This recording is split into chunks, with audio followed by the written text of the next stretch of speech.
kita sudah bisa mewujudkan qurrata a'yun bagi masing-masing anggota keluarga kita.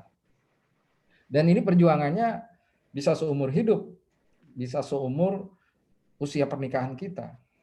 Kemudian yang kedua, tujuan keluarga di dalam Islam itu adalah eksternal, teman-teman. Eksternal itu artinya bagaimana kita bisa menjadi waj'alna lil muttaqina imama, menjadi imam bagi orang-orang yang bertakwa.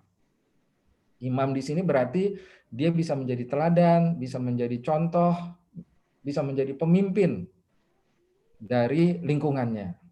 Bahkan di sini Allah memberikan visi yang sangat hebat ini ya, sangat spektakuler. Kenapa? Karena kita menjadi imam atau pemimpin di kalangan orang-orang bertakwa. Bayangkan teman-teman ya, orang bertakwa berkumpul, itu kan orang-orang bertakwa adalah orang-orang yang hebat. Nah kita yang menjadi imamnya, kita yang menjadi pemimpinnya, ini kan luar biasa. Jadi Allah ingin supaya keluarga kita itu ya ke dalam qurrata ayun, keluar itu menjadi pemimpin, menjadi berkarakter leadership, ya. Sehingga menjadi contoh teladan dalam berbagai hal bagi lingkungan di sekitar keluarga tersebut. Misalnya suaminya menjadi teladan atau pemimpin di kalangan laki-laki, istrinya juga begitu, menjadi pemimpin di kalangan ibu-ibu, seperti itu. Anak-anaknya juga begitu. Kalau anaknya SMA, dia menjadi pemimpin di teman-teman SMA-nya. Yang SMP juga begitu, yang SD juga begitu. Jadi di sini kita bisa melihat bahwa visi keluarga Islam itu sebetulnya jauh sekali ke depan ya. Seperti itu. Dan ini adalah perjuangan, sekali lagi adalah perjuangan seumur hidup. Nah, setelah kita mengetahui teman-teman tentang tujuan keluarga Islam, nah, sekarang kita beralih kepada ciri atau tujuan mendidik anak. Tujuan mendidik anak itu kan supaya anak kita jadi soleh, atau yang perempuan soleha, seperti itu. Nah, ciri anak soleh atau soleha itu apa sih? Nah, supaya teman-teman merasa bahwa ciri anak soleh itu mudah, saya menyebutkan di sini hanya ada 3 sebetulnya. Jadi untuk menjadikan anak kita anak soleh, itu cirinya hanya 3, teman-teman. Saya ulangi ya. Yang pertama adalah bagaimana supaya anak-anak kita itu mendoakan orang tuanya. Nah, ini perlu dididik semenjak anak kita tuh kecil. Bahkan dari belum sekolah, ya dari usia 5 tahun, itu sudah kita didik supaya dia selalu mendoakan orang tuanya. Sudah menghafal doa-doa untuk kebaikan atau keberkahan orang tuanya. Yang terkenal adalah Robbana firlana wali walidayya warhamuma kama robbayana sogiro, atau Robbani ya, Robbayani sogiro, seperti itu.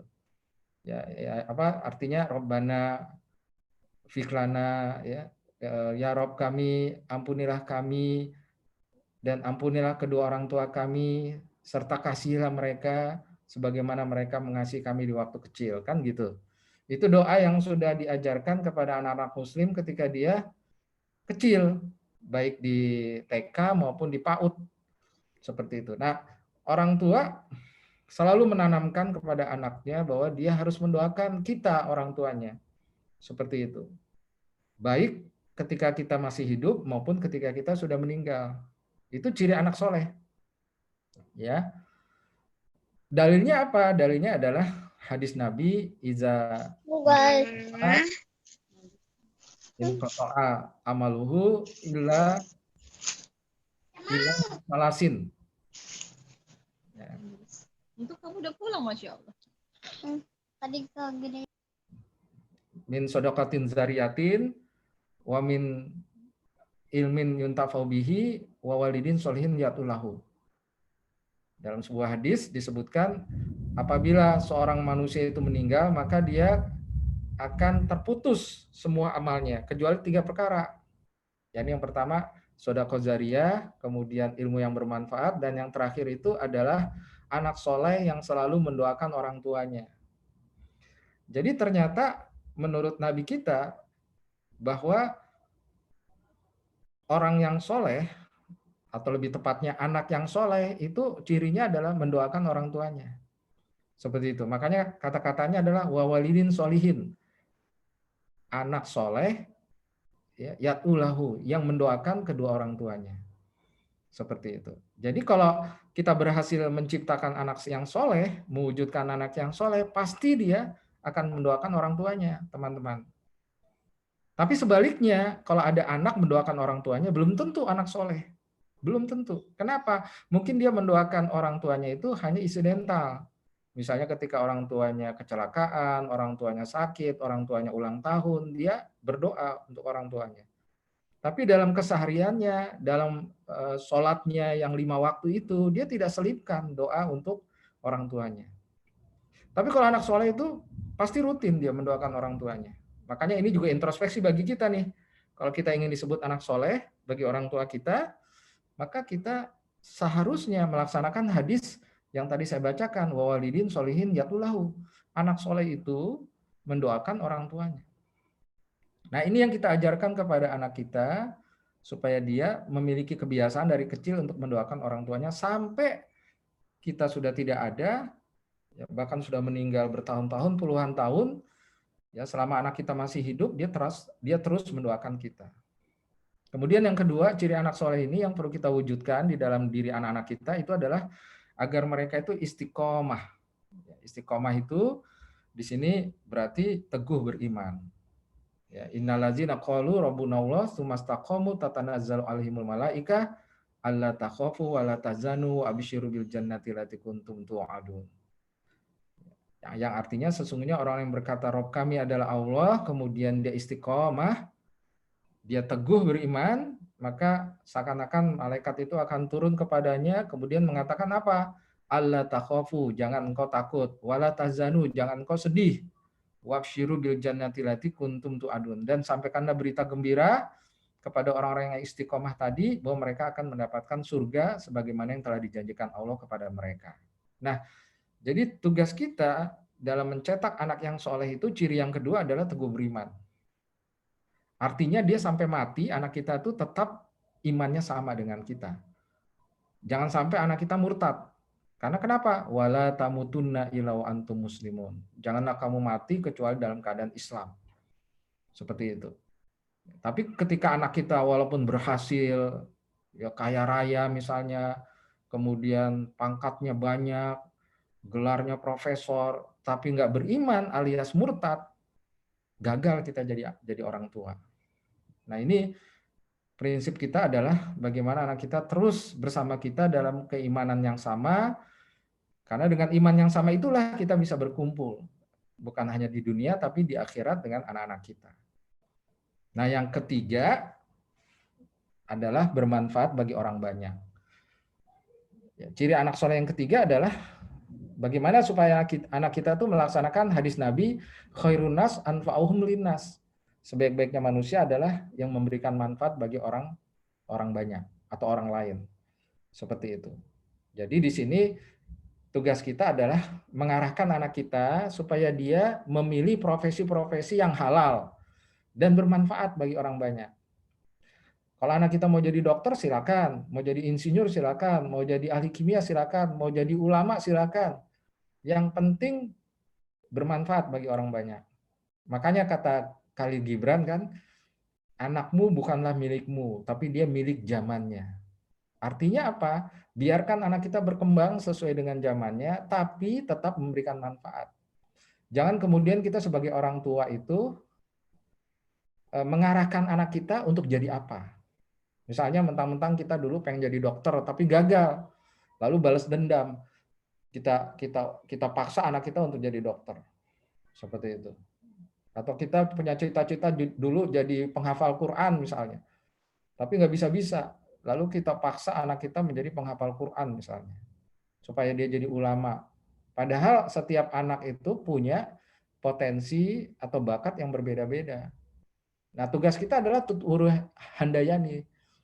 Ya, kita mendorong dia dari belakang, mendukung dia untuk mencapai cita-citanya. Selama itu sekali lagi halal, halal dan bermanfaat bagi orang banyak. Tapi kalau anak kita memilih profesi yang tidak halal, ya, misalnya apa menjadi DJ di dugem-dugem ya, dunia gemerlap, atau menjadi penari penari yang buka-bukaan begitu, atau bahkan menjadi pengedar narkoba, nauzubillah, atau menjadi koruptor, ya kita harus mengingatkan dia dengan tegas bahwa kamu itu gagal jadi anak soleh. Karena anak soleh itu bermanfaat bagi orang banyak. Nah, ini 3 hal inilah yang menjadi fokus kita ketika mendidik anak. Seperti itu.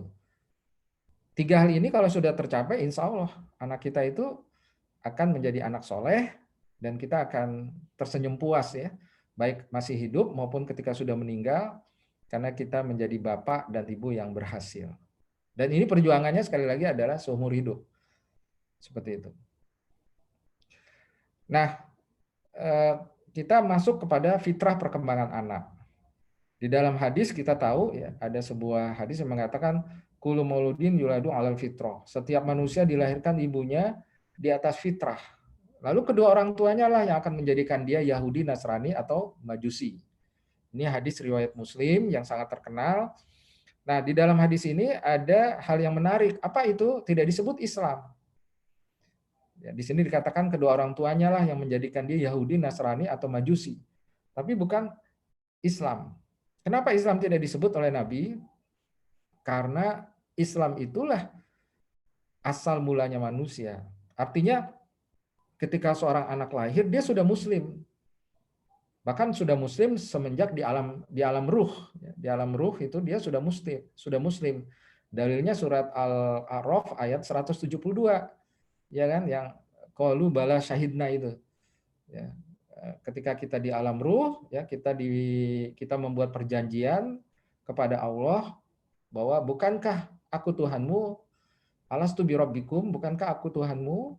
Kemudian kita menjawab, ya bala syahidna, ya kami bersahadat, kami menjadi saksi bahwa Tuhan kami adalah Allah. Itu perjanjian kita dengan Allah di alam ruh, seperti itu. Jadi kita sudah muslim semenjak lahir. Semua anak manusia di dunia ini muslim semenjak lahir. Karena kenapa? Itu sesuai dengan fitrah mereka. Seperti itu. Lalu kemudian ketika mereka lahir, lalu berinteraksi dengan lingkungan, maka lingkungan itulah, termasuk orang tuanya itulah yang kemudian menyimpangkan dia dari fitrahnya. Ada yang jadi Yahudi, ada yang jadi Nasrani, Majusi, ya, komunis, ateis, sekuler, apalagi liberal dan macam-macam. Nah, itu adalah kesalahan dalam pendidikan anak yang keluar dari fitrahnya. Nah, tugas kita orang tua sebetulnya gampang. Kita sebagai muslim, orang tua muslim ya, itu tugasnya lebih mudah sebetulnya. Karena kita tinggal meluruskan saja pendidikan anak kita supaya dia tetap berada di dalam fitrahnya dan berkembang di atas fitrahnya. Seperti itu. Dan ini adalah perintah Allah supaya kita tetap berada di dalam dinul fitrah, yakni Islam. Surat Ar-Rum, surat 30, ayat 30. Fa'aqim wajhaka lid-dini hanifa fitratallahi allati fataran nasa 'alaiha. La tabdila li khalqillah, zalikat dinul qayyim, walakinna aktsaran nasi la ya'lamun. Maka hadapkanlah wajahmu dengan lurus kepada agama Allah. Tetaplah atas fitrah Allah yang telah menciptakan manusia menurut fitrah tersebut. Tidak ada perubahan pada fitrah Allah. Itulah agama yang lurus, kebanyakan manusia tidak mengetahuinya. Nah, ini perintah Allah supaya kita tetap berada di jalan yang lurus, yakni tetap berada di dalam agama fitrah kita, yakni al-Islam. Jadi kita sebetulnya sekali lagi mudah ini mendidik anak, karena kita tinggal menjaga anak kita supaya tetap berada di dalam fitrahnya. Ikhwati fillah, ya, teman-teman yang dirahmati oleh Allah Subhanahu wa taala. Nah, sekarang kita lihat fitrah perkembangan anak. Fitrah perkembangan anak ini saya ambil dari perkataannya Ali bin Abi Thalib radhiyallahu anhu. Ya, beliau berkata bahwa anak itu berkembang dalam 3 fase. Ya, disebut dengan 7x3 ya. Dalam 3 fase disebut dengan 7x3, yakni yang pertama adalah fase anak-anak ya, anak-anak awalan, anak kecil lah. Yakni ketika usianya 0 sampai 7 tahun. Pada saat itu anak perlu diperlakukan sebagai raja. Ini menurut Ali bin Abi Thalib radhiyallahu anhu berdasarkan pemahaman dia terhadap bagaimana Rasulullah mendidik anaknya dan bagaimana Rasulullah bersabda dalam hadis-hadis beliau tentang bagaimana caranya mendidik seorang anak. Jadi saya ulangi, anak kecil itu usianya antara 0 sampai 7 tahun dididik sebagai raja, kemudian usia 8 sampai 14 tahun, ya ini berarti apa istilahnya ya, remaja ya, remaja tanggung gitu, itu berarti dia dididik, diperlakukan seperti tawanan. Lalu ketika usianya sudah akil balik itu rata-rata kan sekitar 4-15 tahun, maka dia diperlakukan seperti sahabat. Karena fase itu dia sudah menjadi pemuda. Dan akhirnya dewasa. Di atas 23 tahun, dia sudah masuk kepada kedewasaan. Walaupun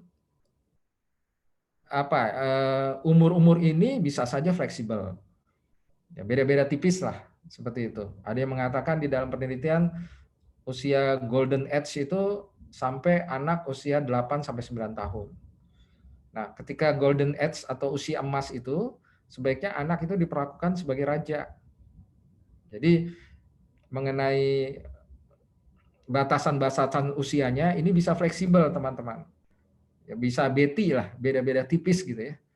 Tapi intinya adalah dalam pendidikan anak, kita mengenal anak kecil, kemudian remaja, ya atau anak remaja tanggung ya, anak tanggung gitu ya, dan kemudian pemuda, lalu masuk pada usia dewasa. Jadi rumusnya itu 7x3 kalau menurut Ali bin Abi Thalib radhiyallahu anhu. Jadi 0 sampai 7 ya. Kemudian 8 sampai 14, kemudian 15 sampai 21 sebetulnya. Tapi nggak apa-apa juga kalau misalnya sampai 23 ya, namanya ini juga usia psikologis ya, usia pendidikan anak secara psikologis. Nah, di dalam Islam sebetulnya tidak ada yang disebut dengan fase remaja. Makanya tadi saya agak ragu-ragu menyebut remaja tanggung itu, saya agak ragu-ragu karena istilah remaja atau kalau bahasa Inggrisnya apa sih? Remaja itu teen ya. Seperti itu. Ya, itu tidak ada.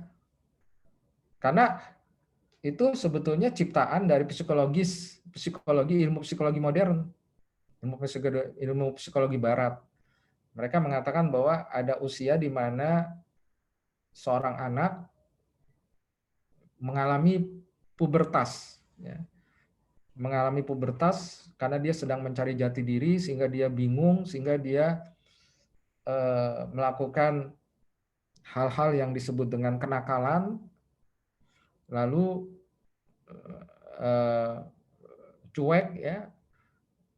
Pendek kata, masa remaja itu adalah masa di mana seseorang itu dimaklumi untuk berbuat nakal, untuk berbuat yang merugikan lingkungannya, seperti itu. Nah, ini adalah sesuatu yang sebetulnya tidak ada di dalam khasanah pendidikan Islam. Kenapa? Karena yang tadi saya sebutkan, Ali bin Abi Thalib itu hanya menyebut bahwa fase anak-anak itu adalah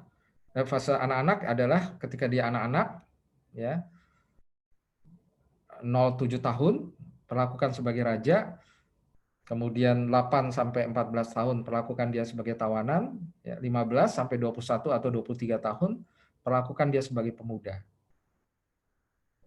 Ya. Itulah sebabnya ikhwati fillah, anak-anak muda dulu di zaman kejayaan Islam, mereka itu jauh lebih matang daripada anak-anak muda sekarang.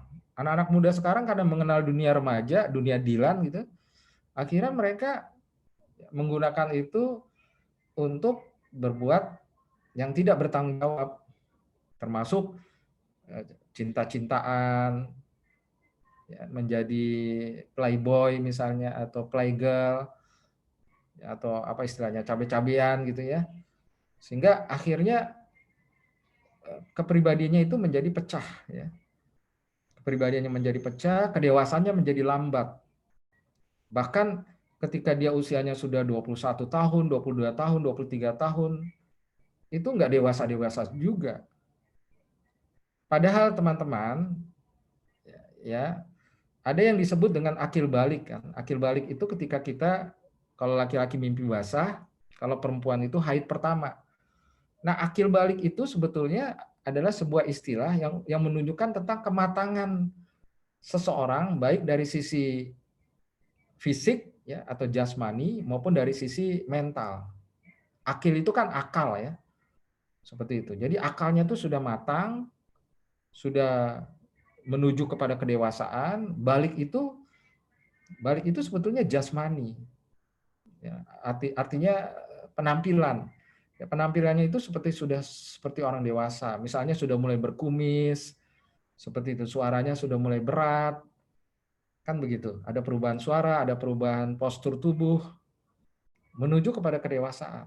Nah, masa remaja itu adalah masa di mana seseorang itu balik, tapi akalnya nggak berkembang. Akalnya seperti anak kecil, tidak bertanggung jawab, bandel, nakal, egois, cuek, dan segala macam. Ya persis seperti tokoh Dilan lah. Seperti itu. Nah, tentu hal ini tidak sesuai dengan nilai-nilai Islam. Karena dalam Islam itu istilah akil balik itu adalah istilah yang menunjukkan seseorang itu sudah matang bukan hanya dari sisi fisik tapi juga dari sisi mental. Emosinya sudah stabil, tidak ada di mana dia menjadi pribadi yang tidak bertanggung jawab, itu tidak ada. Nah, karena itulah kalau di dalam khasanah pendidikan anak di dalam Islam, ya, kita melihat contoh-contoh orang-orang yang sudah dewasa ketika usianya masih sekitar 10, 14 atau 15 tahun. Ini kita ambil contoh misalnya Ali bin Abi Thalib. Beliau ini masuk Islam usia 10 tahun. Di dalam literatur lain 9 tahun malah. Ya, Ali bin Abi Thalib ini. Bahkan beliau ini masuk Islam tanpa minta persetujuan dari orang tuanya, Abu Thalib. Tidak. Sampai-sampai suatu ketika ada seseorang bertanya kepada Ali bin Abi Thalib, ya, umurnya masih 10 tahun.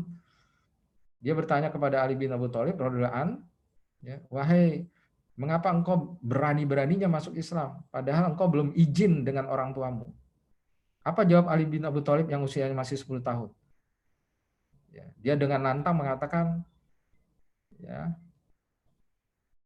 buat apa aku minta izin kepada orang tuaku? Seperti itu. Karena Allah tidak pernah meminta izin kepada orang tuaku ketika melahirkanku. Seperti itu. Ya.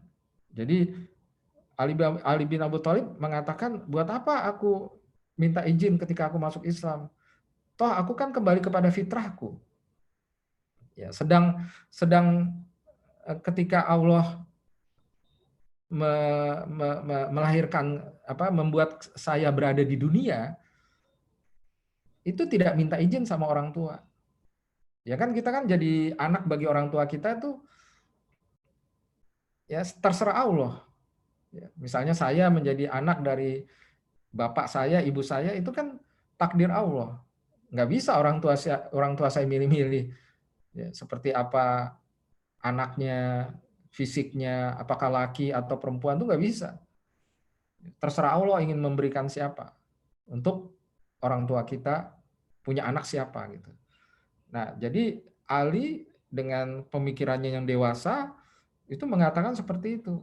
Orang tua Allah saja tidak minta izin kepada orang tua saya ketika saya lahir ke dunia ini.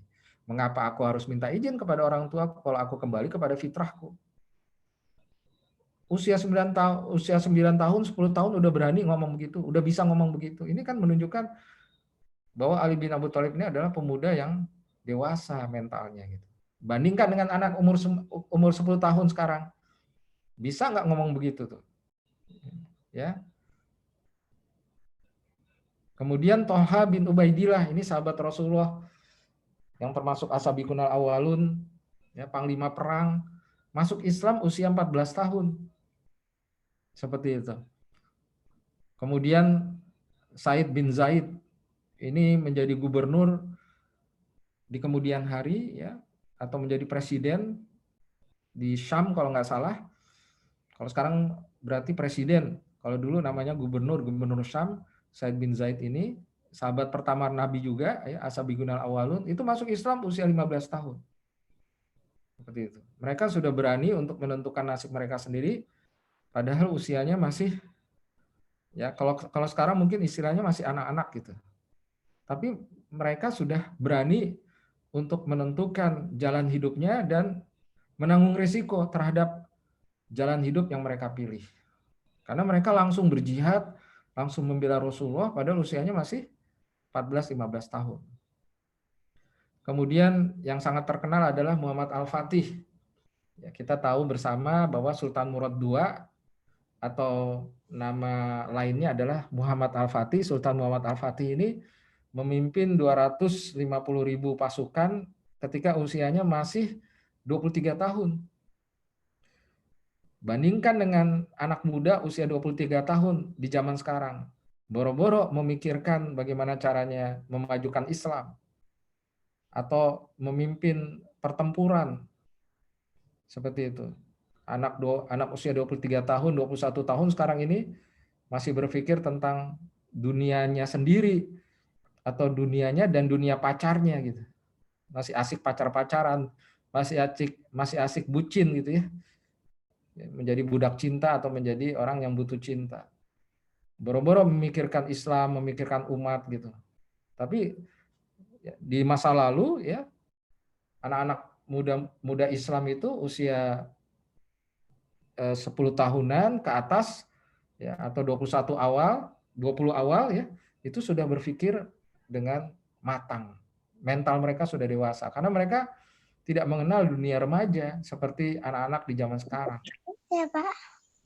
Kemudian Oh, ini Bunda. yang bisa dilihat juga tentang kisah Ashabul Kahfi, teman-teman. Ya, kisah Ashabul Kahfi Bunda ya. yang panjang lebar disebutkan oleh Allah di dalam Al-Quran, surat Al-Kahfi itu surat 18. Intinya adalah mereka adalah pemuda-pemuda yang istiqomah. Walaupun terpaksa harus mengorbankan hidup mereka, tinggal di gua, dan ternyata tinggal di gua itu bukan hanya sehari 2 hari, sampai 309 tahun. Dan mereka tetap istiqomah sampai Allah memuji mereka dengan kata-kata innahum fityatun amanu. Mereka itu adalah pemuda-pemuda yang beriman kepada Allah. Nah, ini contoh-contoh, ya masih banyak lagi sebetulnya. Contoh-contoh tentang ya orang-orang dulu itu lebih cepat matang. Ya, pemuda-pemuda di zaman dulu, di zaman kejayaan Islam itu lebih cepat matang dibandingkan dengan anak-anak muda zaman sekarang. Seperti itu. Nah, karena itu ikhwati fillah, ya, ini tentang Muhammad Al-Fatih tadi ya sudah saya ceritakan. Ya, makanya kita kalau mendidik anak kita itu ya pakai saja teori dari Ali bin Abi Thalib ini. Karena menurut saya sebagai muslim ya kita seharusnya pakai teori pendidikan Islam gitu. Salah satunya adalah seperti yang dikatakan oleh Ali bin Abi Thalib radhiyallahu anhu. Nah, kita sekarang masuk kepada rinciannya ini. Tadi saya sudah mengatakan bahwa Ali bin Abi Thalib ya menasihati kita supaya mendidik anak kita itu sebagai raja ketika anak kita usianya 0 sampai 8 tahun atau 0 sampai 7 tahun ya. Kalau hitungannya 7 kali 3. Seperti itu. Nah, sebagai raja berarti kita perlakukan anak kita seperti apa? Nah, yang pertama adalah memberikan kebebasan. Seperti raja pada umumnya, raja itu kan bebas mau ngapain aja. Jadi anak ketika kecil itu banyak kasih kebebasan. Jangan dikekang dulu. Biarkan dia mengekspresikan dirinya, mengaktualisasikan dirinya. Seperti itu. Biar dia tahu bahwa dunia ini adalah menyenangkan. Karena dia bebas melakukan apa saja yang dia sukai ya, tanpa ada banyak larangan-larangan. Kemudian yang kedua banyak memuji.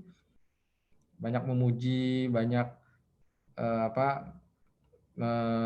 menyampaikan kata-kata positif kepada anak kita supaya anak kita tuh pede, percaya diri. Seperti itu. Mungkin teman-teman tahu kisah Thomas Alva Edison kan, yang dia sering dibully oleh teman-temannya, oleh guru-gurunya, bahwa kamu itu anak nakal, kamu itu anak bodoh. Tapi Thomas Alva Edison itu ternyata berkembang sebagai peneliti yang luar biasa. Sampai 1000 penemuannya kalau nggak salah. Salah satunya adalah yang terkenal itu bohlam lampu dan aki ya, aki mobil itu atau motor itu ya penemunya adalah Edison ya, Thomas Alva Edison. Nah, kenapa Thomas Alva Edison tuh bisa tumbuh berkembang begitu hebatnya padahal sering dibully? Karena dia selalu dipuji oleh ibunya. Ketika dia pulang nangis karena dibully oleh temannya sebagai anak nakal, anak bodoh ya, termasuk oleh guru-gurunya. Dia pulang nangis lalu dihibur oleh ibunya. Jangan percaya dengan omongan mereka, percayalah dengan omongan ibu bahwa kamu itu bukanlah orang bodoh, kamu itu bukan orang yang nakal, tapi kamu itu orang yang pintar. Kamu orang yang baik dan seterusnya dan seterusnya. Dipuji terus sehingga akhirnya Thomas Alva Edison berkembang sesuai dengan konsep diri yang ditanamkan oleh ibunya. Bukan yang ditanamkan oleh teman-temannya atau gurunya yang selalu memakai kata-kata negatif. Nah, ini penting kita lakukan kepada anak kita supaya anak kita itu percaya diri semenjak kecil. Ya, termasuk memenuhi permintaannya, termasuk memenuhi permintaannya ketika dia minta mainan dan seterusnya. Seperti itu. Ya. Makanya ada hadis Nabi yang bilang begini, ajarilah anakmu sholat ketika anakmu berusia 7 tahun. Seperti kalau dia belum sholat sampai usia 10 tahun, maka pukullah. Nah, kenapa hadis Nabi mengatakan ajarilah anakmu pada usia 7 tahun? Bukan ajarilah anakmu pada usia dini atau usia 0 tahun atau usia 1 tahun. Kenapa? Karena Rasulullah paham bahwa ketika anak kita belum usianya 7 tahun, kasih kebebasan dia. Termasuk nggak usah sholat juga nggak apa-apa. Di Arab Saudi itu saya sering melihat, ya di Arab Saudi ketika umroh atau haji itu saya sering melihat anak-anak anak-anak perempuan ya, anak-anak perempuan dari warga negara Arab Saudi, ya, orang Arab, itu kalau usianya masih di bawah 7 tahun itu nggak pakai jilbab. Seperti itu. Dikasih kebebasan gitu. Bukan berarti kemudian kita tidak setuju dengan pendidikan yang Aja nih. mewajibkan ya, sekolah-sekolah yang mewajibkan anaknya itu jilbab semenjak di TK gitu. Ya kita setuju-setuju aja. Bagus malah. Gimana? Malah saya nggak setuju misalnya kalau ada kayak kemarin kan ada video yang viral itu tentang kaum feminis ya, itu nggak setuju dengan anak-anak kita yang pakai jilbab ketika masih di sekolah TK SD gitu ya, tidak setuju. Kalau saya justru setuju, bahkan harus kita dukung. Tapi ya bukan berarti itu adalah fase yang menentukan untuk mereka memakai jilbab. Seperti itu. Pakai jilbab, alhamdulillah. Kalau mereka sekali-sekali buka jilbab, ya juga nggak apa-apa. Karena usia sampai 7 tahun itu mereka masih sebagai raja gitu. Ya, makanya Nabi mengatakan kewajiban sholat atau menyuruh anak sholat itu baru usia 7 tahun. Karena ketika usia anak 7 tahun yang berlaku adalah ini, ya, seperti perkataan Ali bin Abi Thalib radhiyallahu anhu, ya, kita memperlakukan anak kita sebagai tawanan. Nah, disinilah kita baru mengajarkan kepada anak kita tentang norma-norma, ya, tentang aturan-aturan, terutama aturan menurut agama. Ketika anak kita usianya 8 sampai 14 tahun, atau di sini ditulis 9 sampai 14 tahun, nggak apa-apa ya. Jadi beda-beda sedikit nggak apa-apa. Nah, ketika anak kita usia 8 atau 9 tahun sampai usia 14 tahun, kita mengubah nih interaksi kita dengan anak, bukan lagi menjadikan anak sebagai raja, tapi sebagai tawanan. Seperti itu. Mulailah kita di sini memberikan batasan-batasan kepada anak. Anak harus tahu aturan, misalnya kalau makan pakai tangan kanan misalnya. Kemudian kalau makan itu duduk. Kemudian kalau dia membeli mainan maka harus dijaga dengan baik, seperti itu. Jangan dirusak. Kemudian yang penting juga adalah mengajarkan anak tentang sholat. Makanya Rasul mengatakan, perintahkanlah anakmu untuk sholat pada usia 7 tahun. Seperti itu. Nah, kemudian mulai diberi tugas seperti itu, termasuk tugas-tugas misalnya mencuci piring, merapikan tempat tidurnya sendiri, kemudian apa, termasuk sopan santun, ketemu orang salim misalnya, ketemu orang senyum, salam, sapa, 3S, seperti itu. Jadi mulai dia dikenalkan tentang sopan santun dan nilai-nilai etika. Dan tegas juga jika dia melanggar, dihukum, seperti itu. Dihukumnya dengan cara yang mendidik, misalnya biasa, misalnya dilarang main HP pada hari-hari tertentu misalnya, atau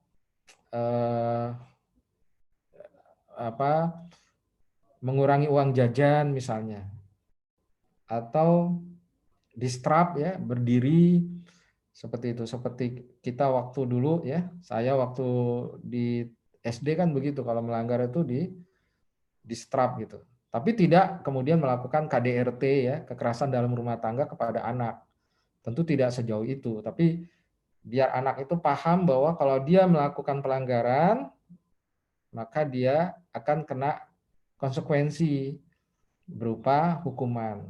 Diperkenalkan kepada anak reward and punishment. Kalau dia melakukan sesuatu yang baik, dikasih hadiah. Kalau dia melakukan sesuatu yang buruk, maka dia diberikan hukuman.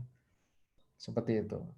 Nah, anak pada saat itu mulai belajar tentang bahwa dunia ini ya tidak sebebas seperti yang dia bayangkan waktu dia usianya 0 sampai 7 tahun. Ada batasan-batasan.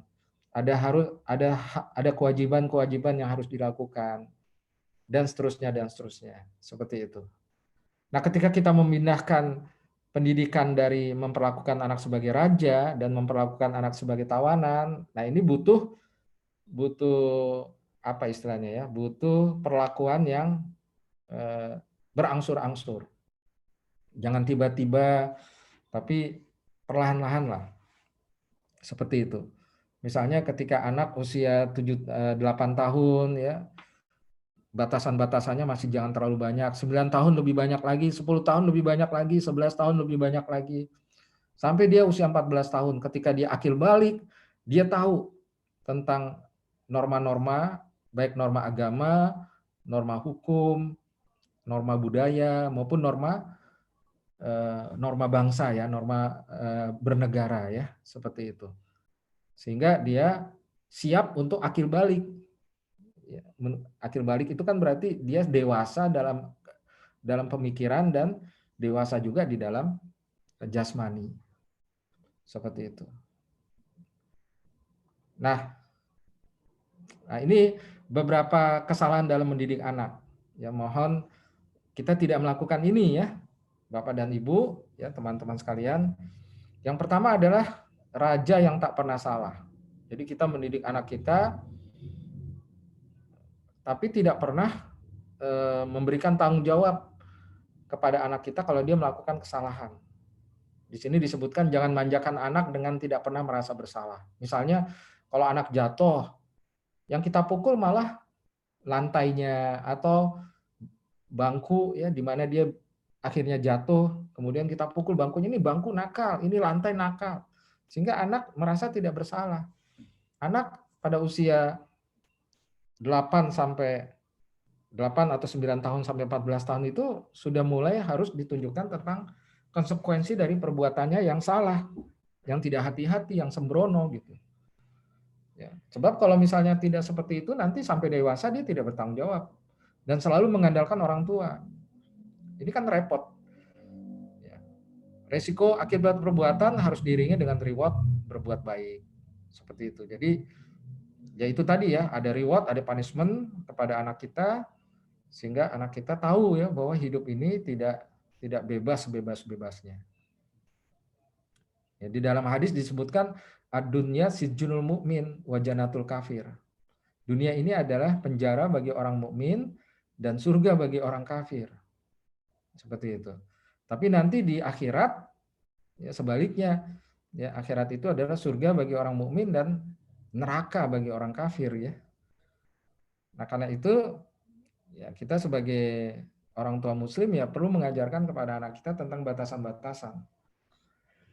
Kemudian yang kedua, kesalahan orang tua adalah berbohong kecil. Ya, seringkali orang tua berbohong kecil untuk menghindari rengekan anak. Misalnya kita menjanjikan kepada anak untuk membelikan mainan atau menjanjikan kepada anak untuk rekreasi. Nanti deh hari Ahad depan kita rekreasi. Seperti taunya kita bohong gitu ya. Dengan alasan sibuk, dengan alasan nggak punya duit gitu. Kita bohong.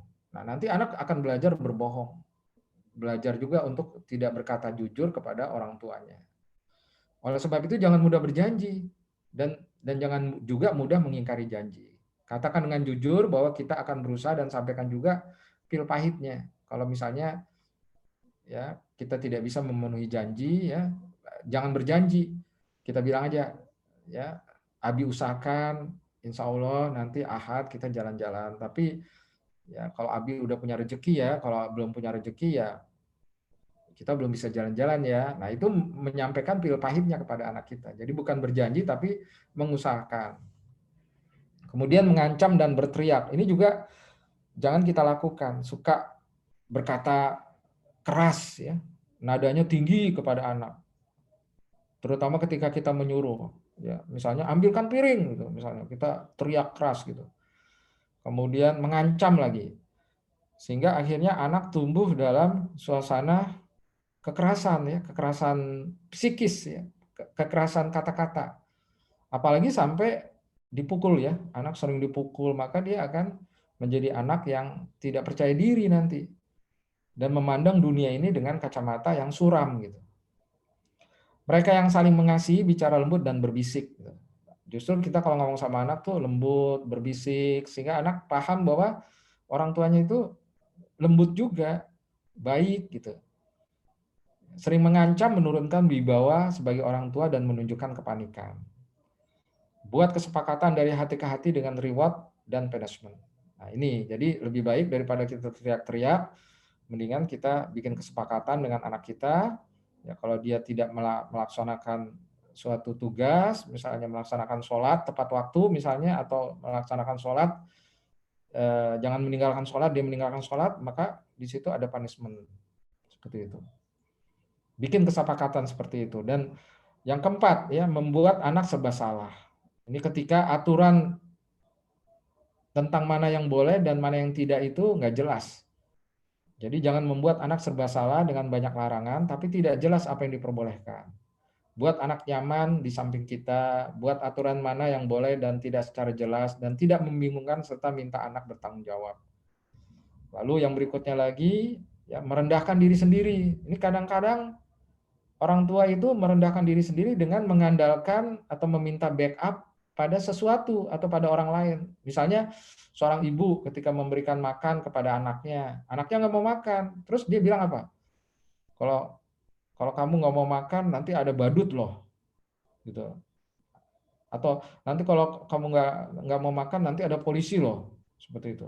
Akhirnya anak lebih takut dengan badut dan dengan polisi daripada dengan orang tuanya, karena orang tuanya merendahkan diri sendiri, mengandalkan sesuatu gitu, ya, atau seseorang.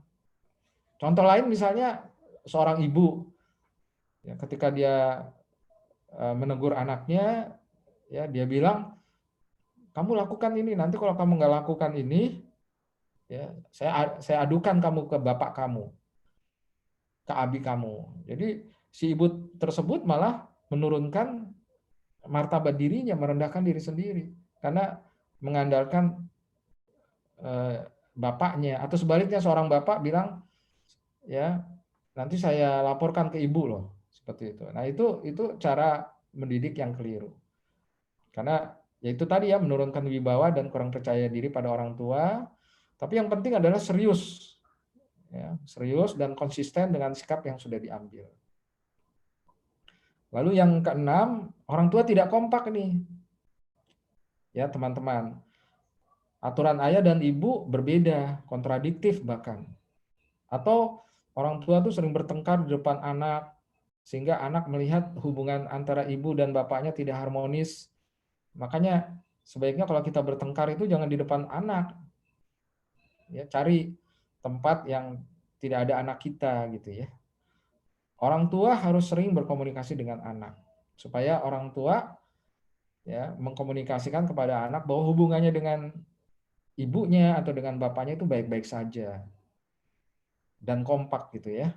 Ini yang perlu kita tanamkan kepada anak kita, bahwa anak kita ngerti bahwa orang tuanya itu kompak. Seperti itu. Nah, kemudian kita masuki fase berikutnya, fase yang ketiga, ya ini ketika anak kita berusia 15 sampai 21 atau sampai 23 tahun. Perlakukannya sebagai apa? Diperlakukan sebagai apa? Sebagai sahabat. Ya, sekali lagi ini menurut sahabat Ali bin Abi Thalib radhiyallahu anhu. Nah, kita memperlakukan dia pertama dengan menjadi pendengar empati.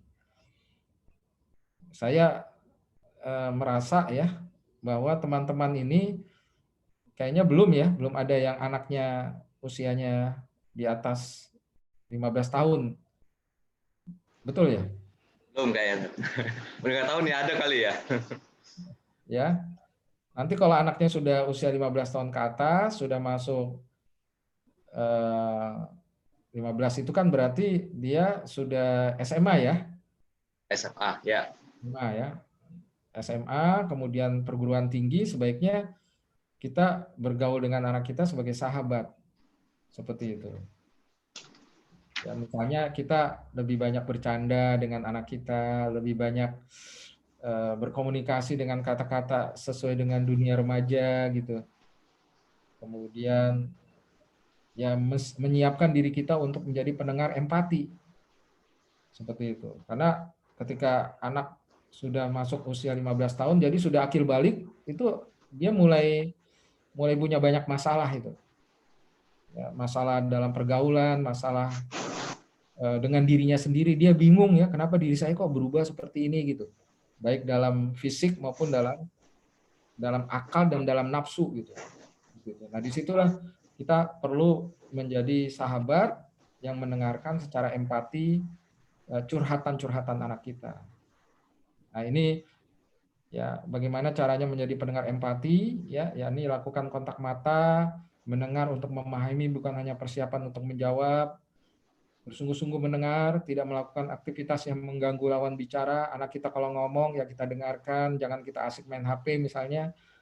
Lalu perhatikan tanda komunikasi nonverbal, misalnya anak kita tuh walaupun ngomongnya baik tapi matanya itu takut misalnya, berarti ada sesuatu yang disembunyikan. Kita buat nyaman dia supaya dia lebih terbuka lagi curhatnya kepada kita. Dan yang paling penting adalah ini yang nomor 5, memahami masalah anak kita dari sudut pandang anak kita. Seperti itu. Jadi jangan langsung divonis, jangan langsung disalahkan, tapi beri jeda dulu. Beri jeda dulu supaya anak kita itu memahami bahwa orang tuanya itu mengerti apa kesulitan-kesulitan dia. Walaupun dalam hati kita mungkin, persoalan kayak begini aja kok membuat anak saya jadi galau sih. Seperti itu. Ya, tapi ya itulah dunia remaja ya, atau dunia orang yang sudah akil balik ya. Seperti itu. Pasti ada masalah-masalah yang mungkin menurut kita kecil, tapi menurut dia besar. Nah, disitulah kita kemudian tidak langsung memvonis, menyalahkan dia, atau sampai berkata, kamu begitu aja kok cengeng sih, gitu. Nanti dia akan menutup diri itu, karena merasa bahwa curhatnya itu tidak dihargai. Nah, kemudian yang kedua, mengerti karakter dan potensi anak. Misalnya ada anak karakternya tuh pendiam, ada anak introvert, ekstrovert gitu kan. Ada anak kemudian kalau berbicara itu teratur ya, tapi ada juga yang anak kita yang berbicaranya itu tidak teratur, ya, lompat-lompat misalnya. Ya, kita mengenal karakter anak, termasuk karakter-karakter yang lainnya, sifat-sifat yang lainnya. Misalnya apakah anak kita itu eh, sensitif atau tidak sensitif, kemudian penakut atau pemberani, pede atau minder dan seterusnya. Lalu potensinya juga, berarti bakatnya kita harus mengerti bakat anak kita, lalu mendukungnya. Seperti yang tadi saya katakan ya, yang penting anak kita tuh memberikan manfaat bagi orang banyak. Itu yang penting. Potensinya apapun selama halal dan bermanfaat bagi orang lain ya kita dukung itu. Seperti itu. Sehingga anak merasa dihargai. Lalu libatkan diri dalam kegiatan anak. Seperti itu. Di sini misalnya kita minta anak kita untuk ya katakanlah berjalan bersama kita, naik mobil bareng, kencan ya, berdua-duaan. Misalnya saya sama anak laki saya berdua gitu ya, atau sama anak perempuan saya seperti itu. Nah, kemudian ngobrolnya itu persis seperti kayak temenan gitu. Seperti itu. Lalu yang penting juga hadir dalam momen-momen penting bagi anak. Misalnya ketika dia di wisuda waktu SMA atau ketika lulus kuliah, kita hadir seperti itu. Kita memberikan apresiasi terhadap keberhasilan dia, sehingga anak merasa kita selalu hadir gitu ya untuk dia. Lalu berikan kepercayaan anak dengan segala konsekuensinya. Seperti itu. Karena anak kita sudah akil balik, ya, sudah lebih dewasa, ya. Tapi kita berikan kepada mereka, kita beritahu tentang konsekuensinya. Misalnya pakai HP, kasih HP, tapi kita kasih tahu konsekuensinya. Kamu jangan main HP terus-menerus, nanti mata kamu rusak, nanti pemikiran kamu bisa berubah apabila kamu membuka konten-konten yang tidak baik dan seterusnya dan seterusnya.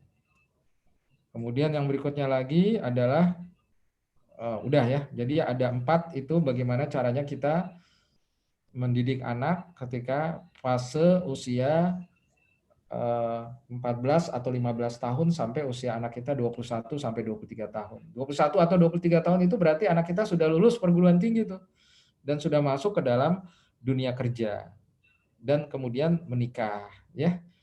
Nah, disitulah anak kita memasuki fase yang disebut dewasa. Nah, ini cara kita berkembang bersama anak kita dalam pendidikan untuk anak kita. Nah, ini ya masa bersama anak ada 4.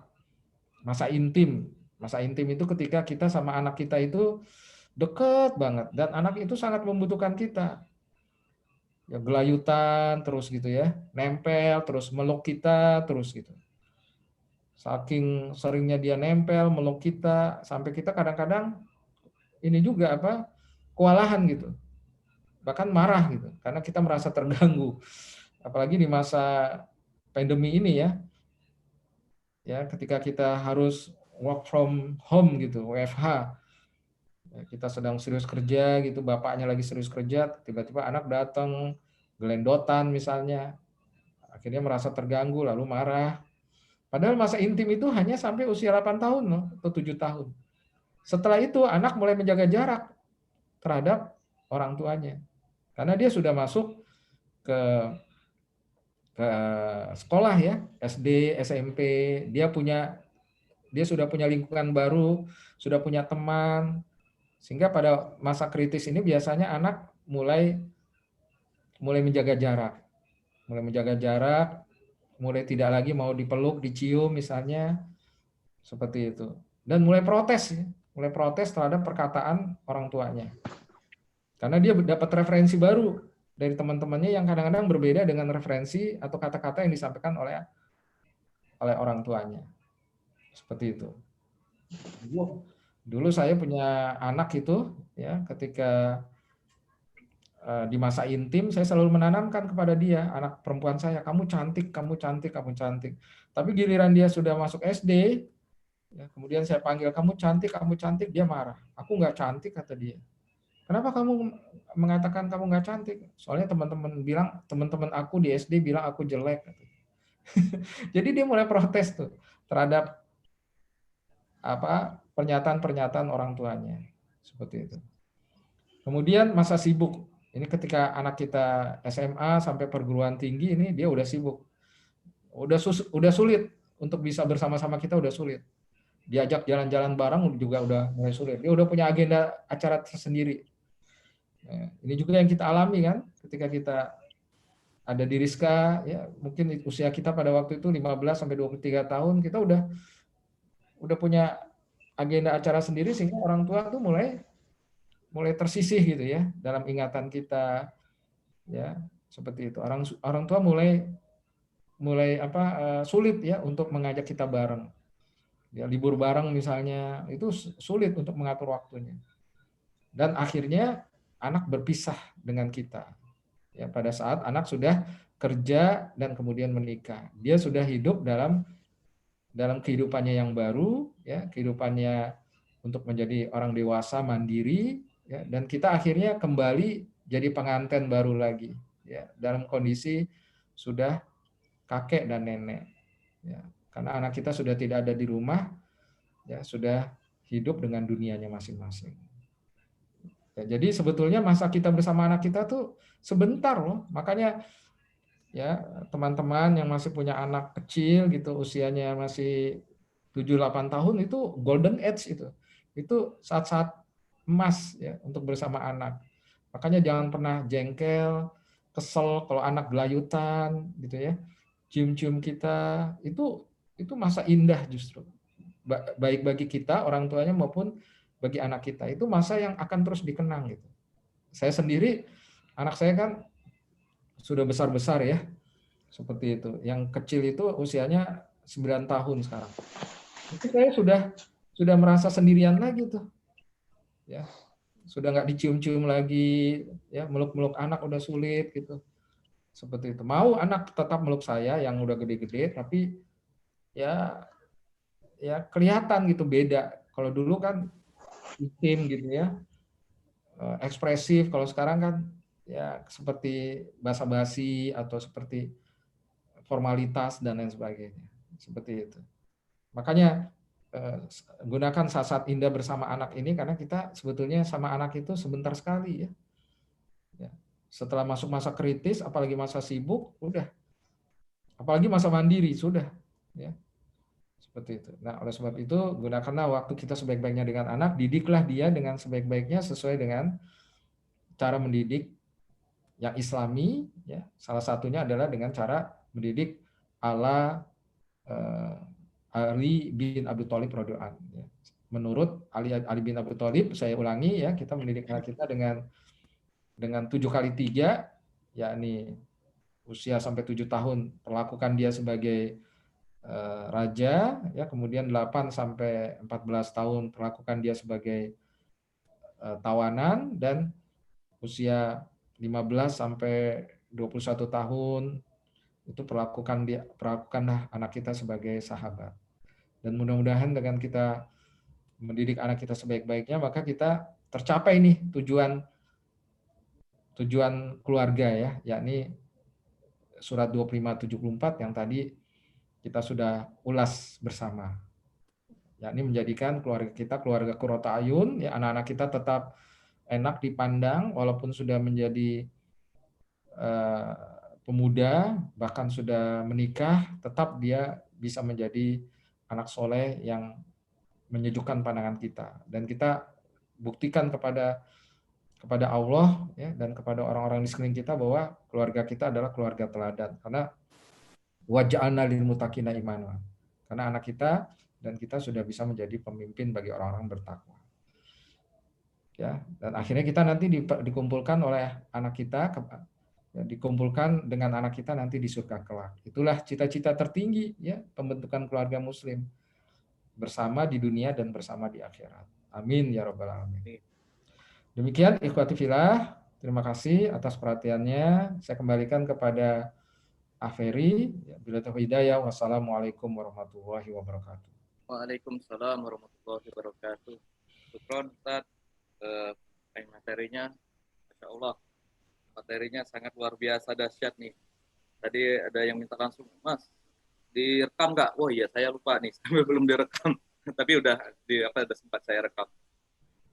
Eh, ini materinya lumayan nih. Saya catat tuh. Tapi tadi tujuannya itu tadi ada tujuan internal dan eksternal itu. Kita anak-anak itu menjadi imam bagi orang-orang yang bertakwa ya tadi ya. Kemudian ada ciri anak soleh itu mendoakan orang tuanya, teguh beriman dan juga bermanfaat bagi orang lain. Baik Ustadz, kita masuk ke ini sudah banyak nih pertanyaan dari teman-teman nih. Kayak tadi udah ada yang masuk, coba saya cek dulu.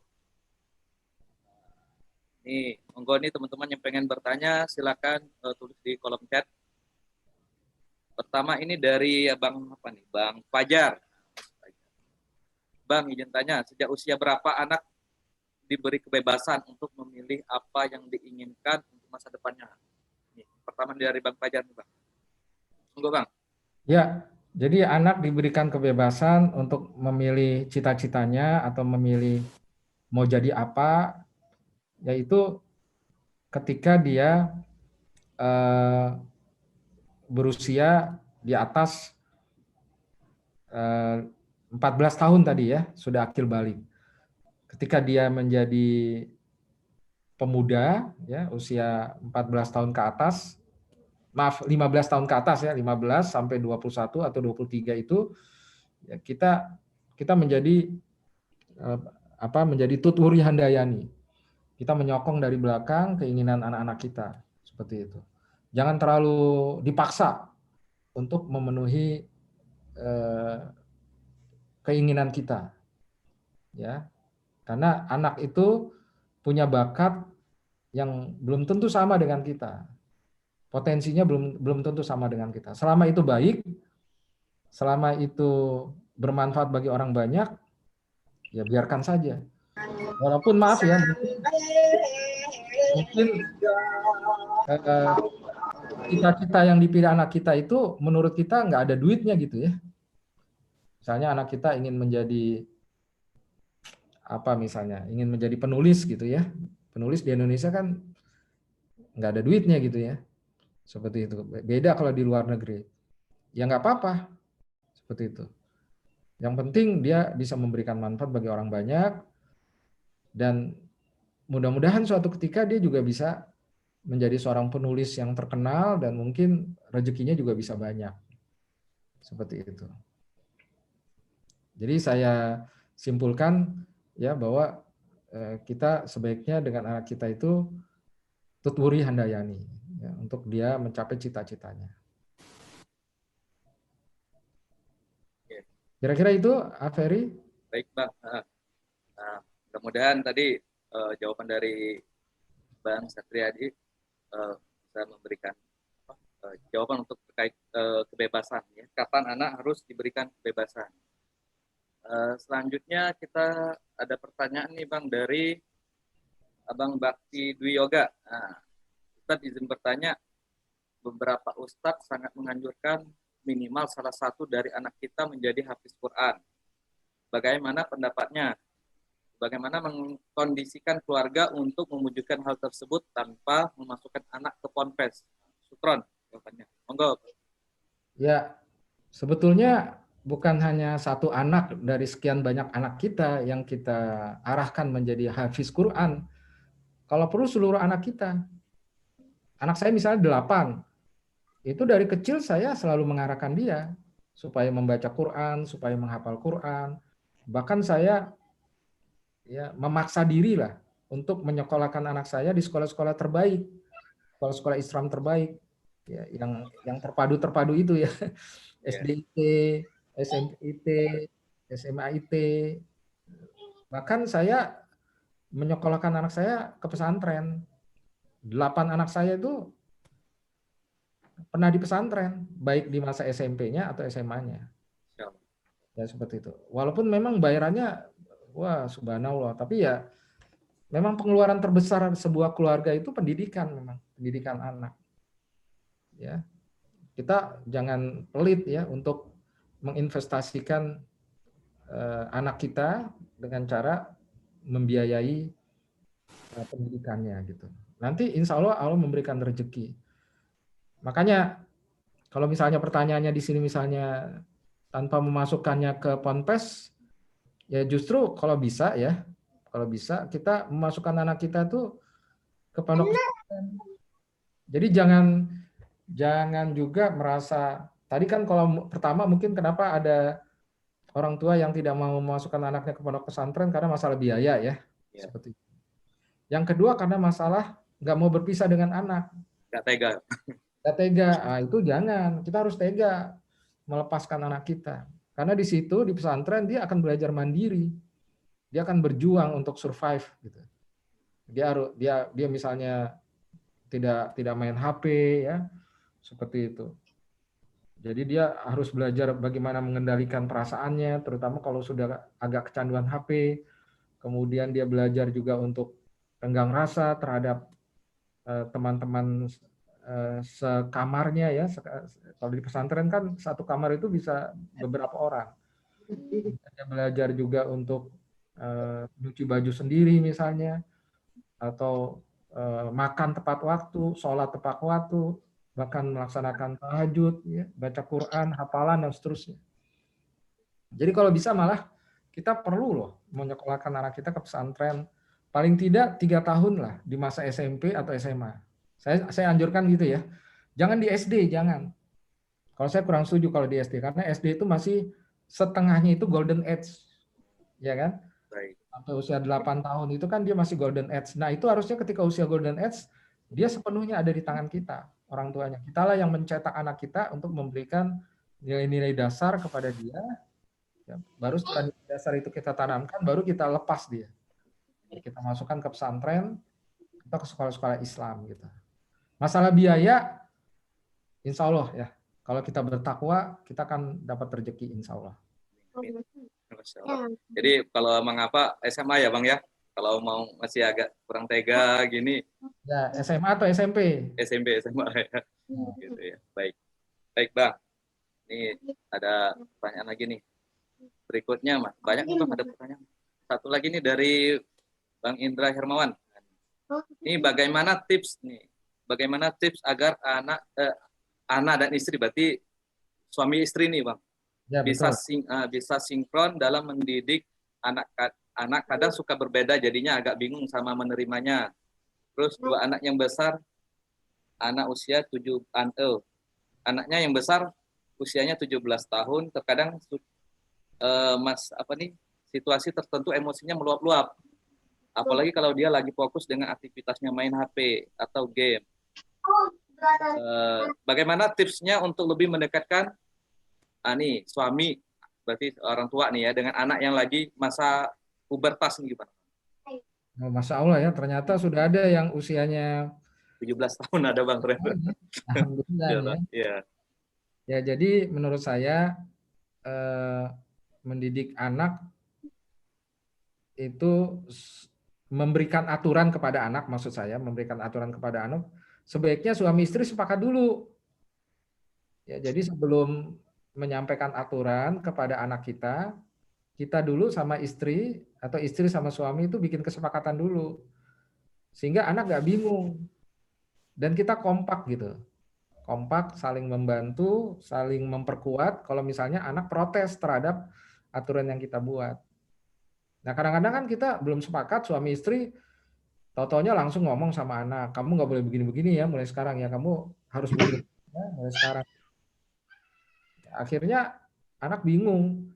Ini peraturan bapaknya sama ibunya beda. Bapaknya bilang nggak boleh, ibunya bilang boleh. Atau sebaliknya, ya ibunya bilang nggak boleh, bapaknya bilang boleh. Nggak kompak nih kata anak ini. Tadi kan tadi sudah disebutkan salah satu kesalahan dalam mendidik anak itu adalah orang tua tuh nggak kompak gitu. Gimana caranya supaya kita berhadapan dengan anak ya yang usianya tadi ya 17 tahun dan sibuk mungkin istilahnya ya agak kecanduan dengan HP gitu. Ya, ini bagaimana agar kita hubungannya dengan anak tersebut yang usianya pubertas dan agak kecanduan HP ini, bagaimana cara kita berinteraksi dengan mereka gitu atau dengan dia gitu ya, bagaimana. Jadi kalau bisa ya, tadi kan prinsipnya adalah kalau anak kita 17 tahun atau di atas 15 tahun itu prinsipnya adalah kita jadikan anak kita sebagai sahabat. Ya. Nah, berarti pola hubungan kita dengan anak kita itu lebih banyak bercakap-cakap, berdiskusi. Jadi tidak ujuk-ujuk kita menyuruh, tidak ujuk-ujuk kita membuat aturan, tapi bikin kesepakatan-kesepakatan dengan anak. Kamu boleh main HP, tapi tolong bahwa HP itu ada bahayanya juga. Kamu mau nggak berjanji kamu main HP, tapi kamu tidak membuka situs-situs yang tidak baik misalnya.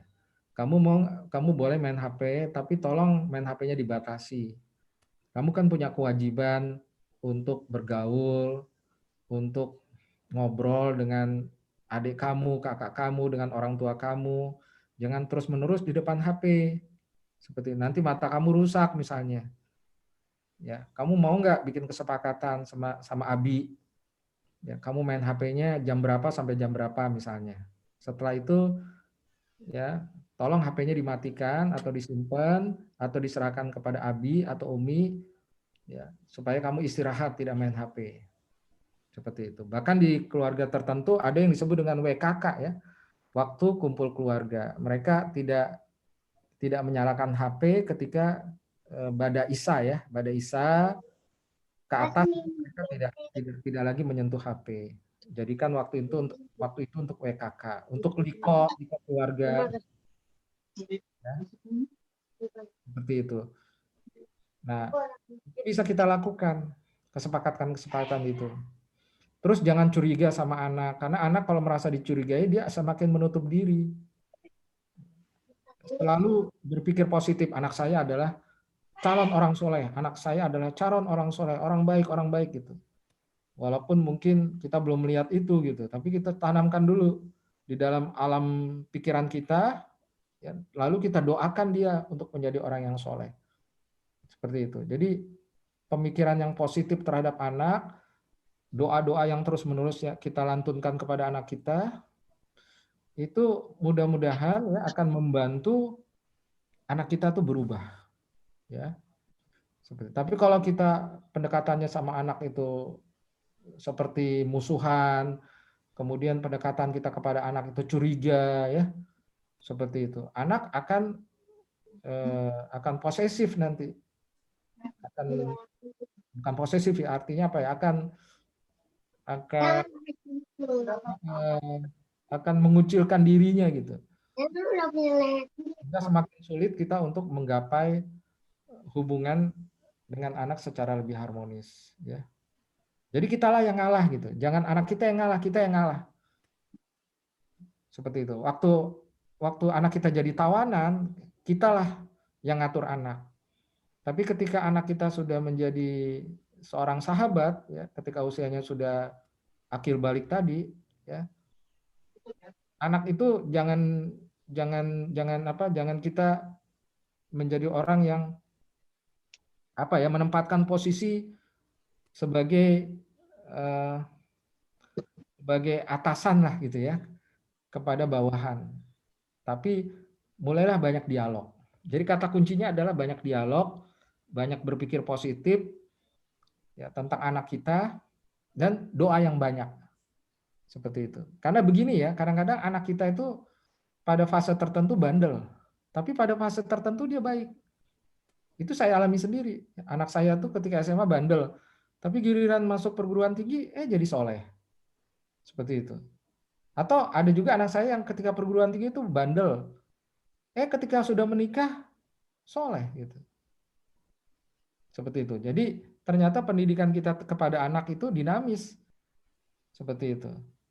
Nah, disitulah pentingnya kita berpikir positif dan berdoa. Baik, Bang. Baik, Bang. Ini udah jam 9 lewat, cuma kita masih ada 2 pertanyaan, mungkin bisa agak ini, Bang, 2 pertanyaan ini, Bang. Boleh. Ya. Pertama ini dari Mas Aam, sejauh mana orang tua boleh menyuruh minta tolong yang tujuannya untuk melatih atau memberikan pengalaman. Yang kadang anak salah mengerti, waktunya bisa menyuruh saja. Mohon pencerahannya. Terus yang kedua nih, Bang, ya sekalian, Bang. Ini bagaimana jika anak sering nangis, bahkan sampai tantrum, sulit dikendalikan karena hal-hal sepele. Nah, itu ada 2 pertanyaan itu, Bang. Boleh dijawab. Ya. Waktu sampai 9.15 ini. Ya, untuk mengatasi anak yang tantrum tadi ya, saya mulai dari menjawab pertanyaan kedua itu dulu. Untuk mengatasi anak yang tantrum, ya itu biarkan. Kalau usianya sudah di atas 7 tahun ya. Karena itu kan fasenya dia menjadi tawanan. Biarkan, tapi tetap harus dilihat, dijaga gitu. Supaya dia tidak merusak barang, supaya dia tidak menyakiti dirinya sendiri. Jangan kita buru-buru panik, buru-buru melindungi dia sehingga dia nggak dewasa-dewasa. Seperti itu. Tapi kalau dia usianya masih di bawah 8 tahun ya karena dia masih jadi raja, ya kalau dia nangis, tantrum ya kita perlu mengalah. Jadi dalam kondisi anak menjadi raja kita harus banyak ngalah. Seperti itu. Biar anak tuh merasa pede tadi ya dan merasa bahwa orang tuanya itu ya apa istilahnya, orang tuanya itu bisa bekerja sama lah dengan dia dalam berbagai permintaan-permintaan dia gitu. Nah, tapi kalau sudah usianya di atas 7 tahun sekali lagi ya kita perlu lebih tegas ya kalau anak tantrum. Yakni ya tadi itu ya membiarkan dia sampai dia habis ya emosinya, sepertinya baru setelah itu kita ajak ngomong baik-baik ya. Kemudian yang pertama tadi, bagaimana kalau misalnya menyuruh minta tolong anak, tujuannya melatih ya. Ya, sebaiknya kita bikin kesepakatan kepada anak kita yang sudah remaja supaya dia tidak merasa disuruh, bikin kesepakatan. Kamu tugasnya di rumah ya misalnya cuci piring anak pertama, anak kedua misalnya tugasnya adalah cuci mobil, anak ketiga misalnya tugasnya adalah cuci baju misalnya dan seterusnya.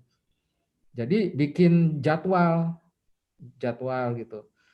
Kamu sehabis bangun tidur harus merapikan tempat tidurmu sendiri gitu. Seperti itu. Sehingga kita nggak capek-capek nyuruh. Seperti itu. Ketika pun nyuruh kita sekedar mengingatkan aja. Kamu tahu nggak? Kamu jadwalnya sekarang pagi ini ngapain? Ayo. Seperti itu. Jadwal kamu cuci piring kan? Ayo silakan kerjakan gitu. Jadi jangan anak itu tidak punya jadwal untuk membantu orang tuanya. Harus dia punya jadwal membantu orang tuanya. Seperti itu. Sehingga kita nggak capek-capek nyuruh lagi. Kalaupun nyuruh, ya sekedar menyuruh untuk hal-hal yang insidental ya. Sesuatu yang sifatnya insidental ya boleh. Seperti itu. Dan orang tua harus mengajarkan kepada anak bahwa mematuhi perintah orang tua itu dapat pahala yang besar. Seperti itu. Ya, sehingga anak itu merasa dia bukan diperbudak ya atau disuruh-suruh, tapi dia sedang melaksanakan kewajibannya yakni berbakti kepada orang tuanya. Itu kira-kira ya. Alhamdulillah. Baik, Bang. Ukuran ini pencerahan sekali ya materi tentang fitrah perkembangan anak ini. Sebenarnya masih ada banyak pertanyaan, Bang. Cuma kalau kita waktu udah jam 9, mungkin besok ada anak yang mau sekolah, kita bisa mungkin bisa kita cukupkan sampai sini. Tapi poinnya sebelum kita tutup selesai, ada banyak teman-teman banyak sekali itu tadi materi ya, mungkin pencerahan buat kita bagaimana mendidik anak ya, walaupun kita ini anak katanya anak itu nggak ada batasan sebenarnya waktunya buat ngajarin ya. Jadi kalau ya kita mau usianya masih kecil, nanti mau udah dewasa tetap kita harus memberikan pelajaran sama anak gitu ya, Bang ya. Betul. Baik, Bang. Tadi, Bang, sebelum kita nanti kan ada ini, Bang, terkait pertanyaan yang bertanya tadi. Ada pertanyaan yang menarik, Bang. Bisa dipilih, Bang. Ada beberapa nanti ada kita cari 3 penanya, Bang. Ya. Jadi kalau teman-teman mau bertanya nanti terkait masalah parenting atau pendidikan anak bisa japri saya ya. Baik, Bang. Dan untuk door prize ini ya. Ya, pertanyaan terpilih 3, Bang. Yang tadi mengajukan pertanyaan ya? Ya, Bang. Ya, yang pertama tentu yang pertama kali bertanya. Oh, yang pertama. Oke, 1. Ya, karena sudah berinisiatif lebih dulu ya. Oke, baik. Siapa namanya tadi? Lupa saya. Bang Fajar. Bang Fajar. Kemudian yang kedua saya pilih, ini nggak boleh diganggu gugat ya pilihan saya ya. Ya. Yang kedua adalah, nah ini nih yang Bakti Dwi ya, Bakti Dwi. Oh, Pak Dwi. Apakah anak perlu diajarkan untuk menjadi hafiz Quran dan Oke, pesantren apa tidak gitu. oke. Kemudian yang ketiga Ada Bang Indra tadi, ada Aam. ya kalau bisa 4-4-nya nih dapat hadiah. Oke, ya boleh Bang. Oke, tapi kalau misalnya hanya 3 ya saya pilih Pak Indra ya. Oke, Tapi kalau 4 ya lebih baik lagi semuanya ya. dapat ya hadiah. Bang. Insya Allah. Ya. Baik teman-teman, Bang, alhamdulillah kita udah sampai penghujung ini nih, acara. Udah pada beberapa yang udah mulai apa. Teman-teman boleh ini videonya dinyalakan. Kita sebelum kita tutup doa, kita baiknya kita doa dulu ya Bang ya. Ya, Baru nanti foto-foto. silakan. Terakhir foto-foto nanti. Sebelum kita kita doa dulu nih. Bang mohon penutupan Bang, doa dipimpin doa buat penutupan. Ya, mari teman-teman kita tutup acara parenting ini dengan sama-sama berdoa. Kita awali doa kita dengan membaca suratul Fatihah. Al-Hazaniyah, Al-Fatihah. A'udzubillahi minasyaitonirrajim. Bismillahirrahmanirrahim. Alhamdulillahirabbil alamin. Ar-Rahmanirrahim. Maliki yaumiddin. Iyyaka na'budu wa iyyaka nasta'in. Ihdinas siratal mustaqim. Siratal ladzina an'amta 'alaihim ghairil maghdubi 'alaihim waladdallin. Amin. Allahumma malikal mulki tu'til mulka man tasya wa tanzil mulka mimman tasya wa tu'izzu man tasya wa tuzillu man tasya biyadikal khair innaka ala kulli syai'in qadir tulijul laila fin nahari wa tulijun nahara fil lail wa tukhrijul hayya minal maiti wa tukhrijul maiti minal hayy wa tarzuqu man tasya'u bighairi hisab. Allahumma sholli ala nabiyyina Muhammadin wa ala alihi wa sahbihi wasallim. Allahumma innaka ta'lamu anna hadhil quluba qad istamat ala mahabbatik wa taqat ala ta'atik wa tawahadat ala da'watik wa tahadat ala nusrati syariatik fawsikillahumma rabitataha wa adimuddaha wa diha subulaha wa mla'ah binurika lazila yakhbu washrah suduraha bifadil imani bika wa jamili tawakkuli alaika wa ahya bi marifatik wa amita ala syahadati fi sabilik innaka ni'mal maula wa ni'man nasyir. Allahumma amin. Rabbana hablana min azwajina wa dzurriyyatina qurrata a'yuni waj'alna lil muttaqina imama. Rabbana atina fid dunya hasanah wa fil akhirati hasanah wa qina adzabannar. Subhana rabbika rabbil izzati amma yasifun wa salamun alal mursalin walhamdulillahi rabbil alamin. Baik, alhamdulillah. Teman-teman udah open semua nih ya, kameranya open. Silakan dibuka biar bisa kita foto bareng. Ini buat dokumentasi kita nih. Oke, Masya Allah. Ini ada yang belum nih? Oke, Bang Sugi. Oke, udah. Ilyas, Bang Sofwan, Bang Linov. Nih, oke. Ini masih ada yang nggak apa-apa nih ya. Dina nggak ikut ini, belum ya? Oke. Oke, masih ada yang nggak apa-apa ya. Kita screenshot dulu. 1, 2, ayo mana? Yuk foto 1, 2, 3.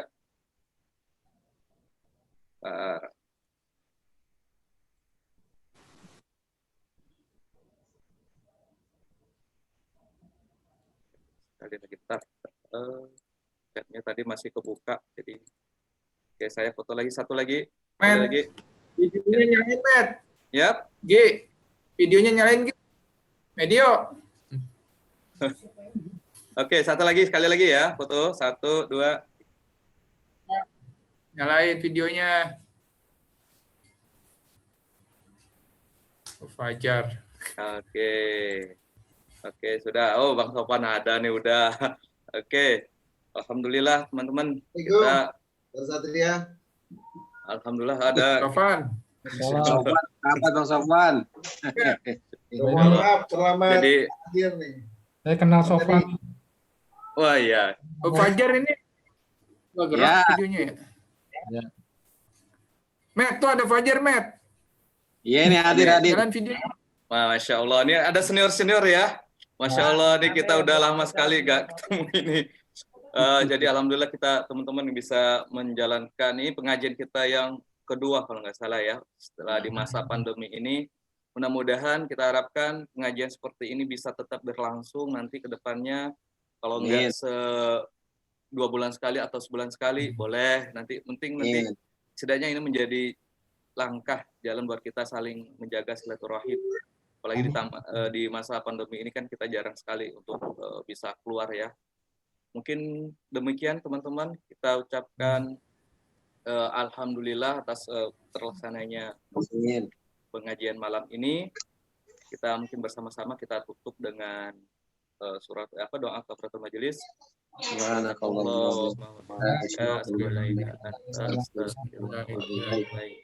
Terima kasih teman-teman.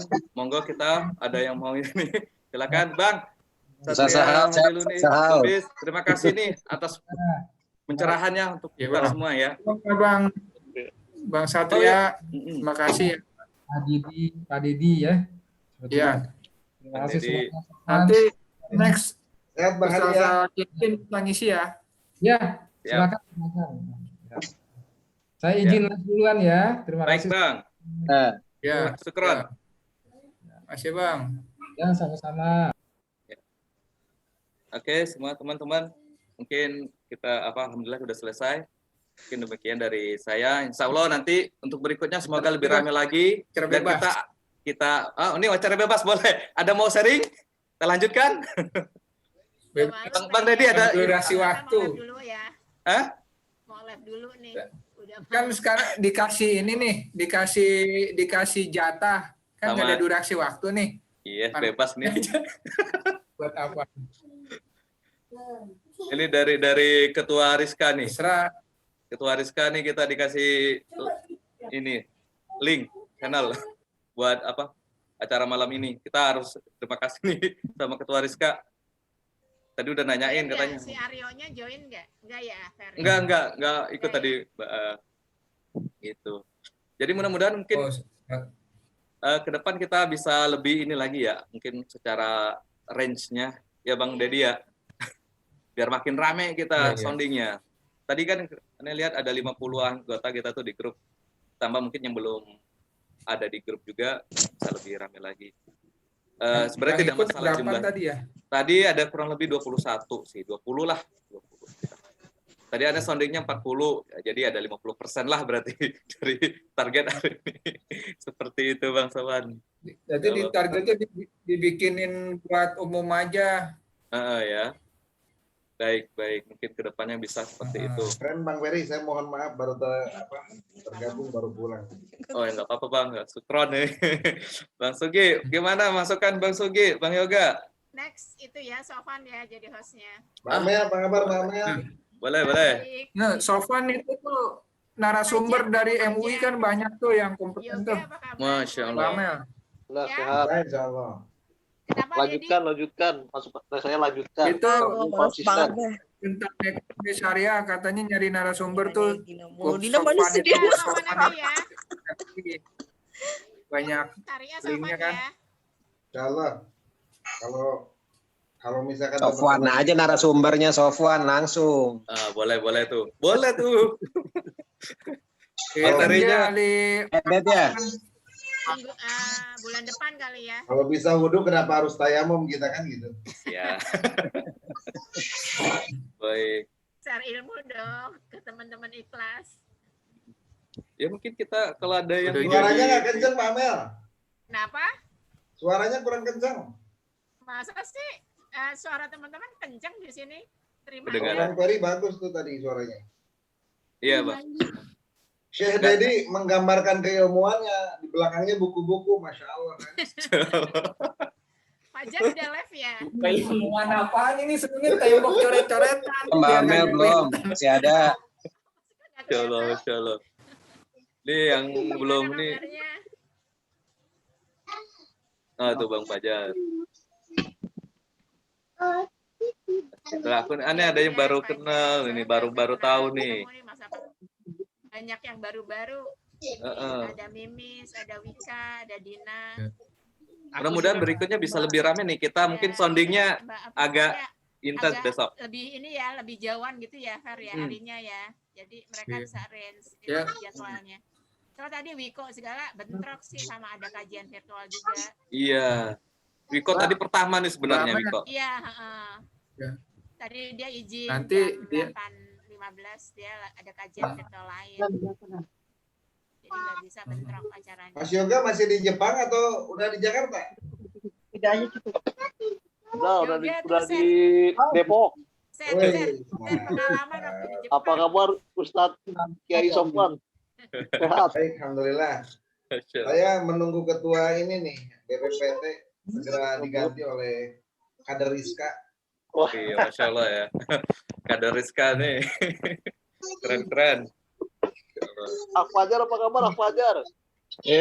Baik Bang Yoga. Aduh. Wah, boleh tuh. Pak Saam, udah ada listnya. Bu Sofwan, itu kantornya di Video apa kabar proklamasi ya? video? Ya, Bu Sofwan kantornya di proklamasi ya? Di kantor MUI itu ya? ya di sana di proklamasi. Tapi sekarang karena kondisi COVID kita banyakkan virtual. Tapi kalau nggak virtual di sana kan ya? Di proklamasi Kalau- itu ya? Bang Deddy di mana? Dekat sana? Enggak, dulu kan suka lewat sana. Jadi Oh, mampir ya. Ini izin duluan ya. Jazakallah khair. Sampai Ya, ketemu Bang. lagi semuanya. Ya, Bang Fajar. Ya, Assalamualaikum. Waalaikumsalam. salam. Fajar itu dia di kelas ada nggak sih, Mbak Mel? Ada kayaknya sih. Coba tak cek lagi ya. Kayaknya sih ada.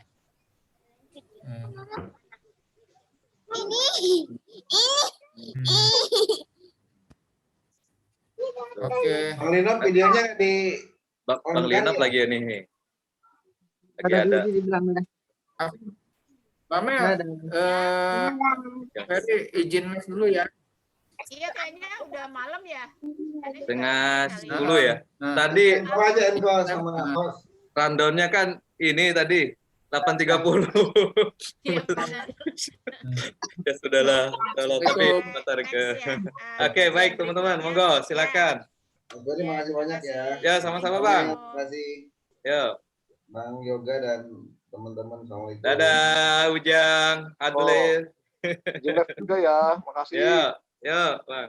Assalamualaikum. Waalaikumsalam warahmatullahi wabarakatuh. Ya dah, kita ini ya. Iya, iya.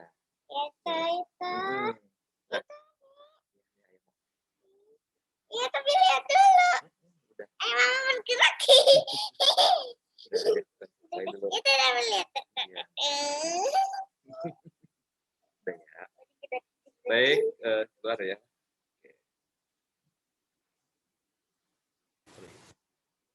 Aku mau